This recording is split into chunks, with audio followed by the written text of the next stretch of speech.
Hi, I'm Tim. And I'm Jennifer.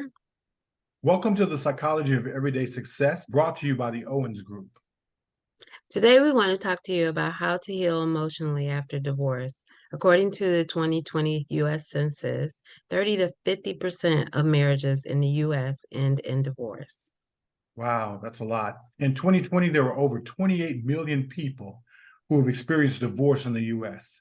But rarely do Mm. people who experience divorce actually get help with how to heal emotionally after divorce. Consequently, we go into the next marriage unhealed and unhealthy. The divorce rate for people in second marriages is 60 to 70%. So, this is an important topic to discuss today. But Absolutely. before we get into it, we want to remind you that immediately following this broadcast at 3:15 Eastern Standard Time, we will be hosting a Facebook Live session where you can join the conversation, ask questions, make comments, and receive immediate feedback live. You can find us online by going to Facebook and searching Psychology of Everyday Success Group. Hope to see you there. Absolutely. So how do you heal emotionally after divorce? Okay, what is divorce and why does it hurt so much emotionally? I know we know what divorce is from a contractual or legal standpoint, right? It's when the contract ends and a judge says declares you divorced, and there's a divorce decree and you sign papers, right? That's from a legal perspective. But let's talk about divorce from an emotional perspective, right? Emotionally, divorce is the emotionally violent tearing apart of two Mhm. lives that have grown together through love and become emotionally interwoven and emotionally interdependent. It causes deep, intense mental and emotional injury to both people. Yeah, so the first step in healing from any kind of injury is to give the injury time to heal. Yeah, Give yourself time to heal. It's going to hurt. It's probably going to take much longer than you think it will. Understand there is purpose in the pain, so be patient with it and allow for the time necessary to heal. Pain and discomfort are an important part of the growth process. absolutely. So give yourself time to heal. Also, replay the tape. And by that, I mean revisit the past relationship in your mind to better understand its lessons, right? Somebody said we never fail. We either succeed or we learn, right? So Mm. identify the red flags that you missed in the relationship. Typically, hindsight is 2020. So you can look back and say, wow, that was a red flag. I should have noticed that. Wow, that was a red flag. I should have noticed that. So go back and really identify those red flags, maybe even write them down, take a few notes, because those will be important for you going forward in the next relationship. Mhm. Identify the ways you negatively impacted the relationship. We tend not want to think about the negative impact that we have in relationships. I know that when I got divorced, initially my thought was, and obviously not divorced from Jen, we're still married.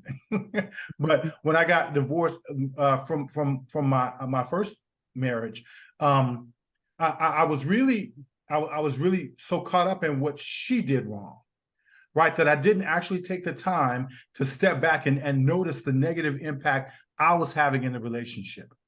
And Mhm. and and until we do that, we can't have a complete comprehensive view of what actually happened. So identify the Yeah. red flags that you missed, where the relationship was concerned. Identify the ways you negatively impacted the relationship. Identify the lessons that you can learn from this experience, because there are many lessons. If you look, there are many lessons to learn from that. And then Mhm. finally, identify the ways you've grown and matured as a person through the relationship and the divorce experience. You Mhm. you you didn't just go through this, you grew through this. Does that make sense? So make sure that you identify those ways that you've grown, and matured as a person in that relationship. That'll help the healing process. And I'll say this, I think that we don't go through anything alone. I think there's always somebody who's either gone before us or somebody's going with it through us at the Yeah. same time or someone coming behind us. So I think the lessons that we learn are really important, even to Mm. write them down, to journal them, to talk them through with someone else. All those are really good things to consider sometimes. Sure. Also, you must be intentional about doing the work of recovering or healing, Mm. whether you do the work with a counselor or you do the work with some kind of coach, Yeah. just to not allow the residue to kind of linger. If you don't do the work, you will take all of your baggage into the next relationship. Wait, say And that you don't again. want to do that. Say that again. If you don't do the work, you will take Yes. all the baggage into the All the next baggage. relationship. Yes. Talk to a counselor. Help them to help you identify opportunities for personal growth, because you can always look on back on anything as a lesson learned. Yeah, absolutely. So with that said, as you're talking to a counselor, as you're doing the work, develop a plan for recovery and growth. Somebody said, we don't plan to fail, we just fail to plan. So develop a plan. Watch this. This is going to be controversial, so stay with me. Consider having a relationship fast. Consider having a relationship fast. Now, what do I mean by relationship fast?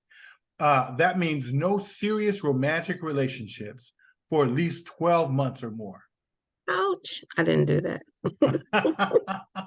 No serious romantic relationships for at least 12 months or more. And what that does is it kind of gives you an opportunity to kind of clear out your heart, clear out your head, to think soberly about the next relationship you go into. But here's a caveat: don't isolate. Don't go off into a corner and shut everybody out. That's not healthy at all either. What you want to do is spend some time with yourself and with others you love in a non-romantic way. Right? Yeah. So affirmations are also very important during this time. If you don't learn how to affirm yourself, you will expect others to kind of do that. You will be hurt, angry, or disappointed when they fail to do so. So make a list of at least 20 things you absolutely love or respect about yourself. Place those lists in a prominent place where you would see it every day. I've done this, and I did it during my separation, actually. I had them on the bathroom mirror, the refrigerator door. I had them on my TV, on the walls. Even in my car, I had some affirmations, and I would repeat them and say them out loud because I kind of needed to hear myself say them. Yeah, absolutely. I've done that whole affirmation thing too, and it's absolutely critical. Because what we say about ourselves matters. I had that problem too about learning to affirm myself. But my expectation was that everybody else was going to affirm me. Yay, Tim, you did a great job. That's awesome. You're wonderful. You're tremendous. And if they didn't do that, I would get hurt. I'd be upset, because the person I expected to affirm me didn't. It wasn't until I got the freedom, I learned how to affirm myself, that I got free from that space. And it really helped me to heal and go into my next relationships the right way. So affirmations are critical. Gratitude is the next piece on the list. That's part of doing the work. Practice finding people, places, and things in your life that you're truly grateful for, right? Practice looking for them and identifying them. Somebody recommends like getting a journal or just a notebook and writing at least 3 things a day that you're grateful for.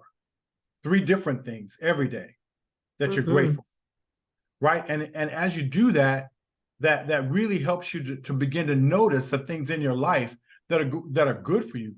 I really think about gratitude as a superpower that we all have, right? And so finding people, places, and things in your life that you're truly grateful for. And then watch this. Once you've developed that skill, what you want to begin to do is practice becoming truly grateful for all of the people, places, and things in your life. Yeah. Even your ex. I say that because what's true is that it's possible to find things that I'm grateful for, people, places, and things that I'm grateful for. But here's the thing: everything that's in your life is there for purpose, has a role in your life, everything. Right? And learning how to be grateful for those things, even, watch this, even your ex. Yeah. Even your ex, because it's important when you get to the place where you can be grateful for your ex, I think there's a lot of healing that is taking place. Hmm. And lastly, open yourself to new people, new ideas, new experiences, new hobbies, new culture, new activities. Join a meetup group. Do something you've always wanted to do, but you never did. Join a Mm. book club. Take dance lessons. Visit a new church, or learn to knit.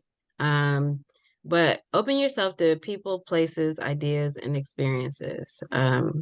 And do some things. Take some dares. That always helps too. Yeah, man. Get your dance on. You know, look, what did we took salsa lessons at one point or something, didn't we, Jen? Yeah, we did. You know, Hmm. so well, that's all for today.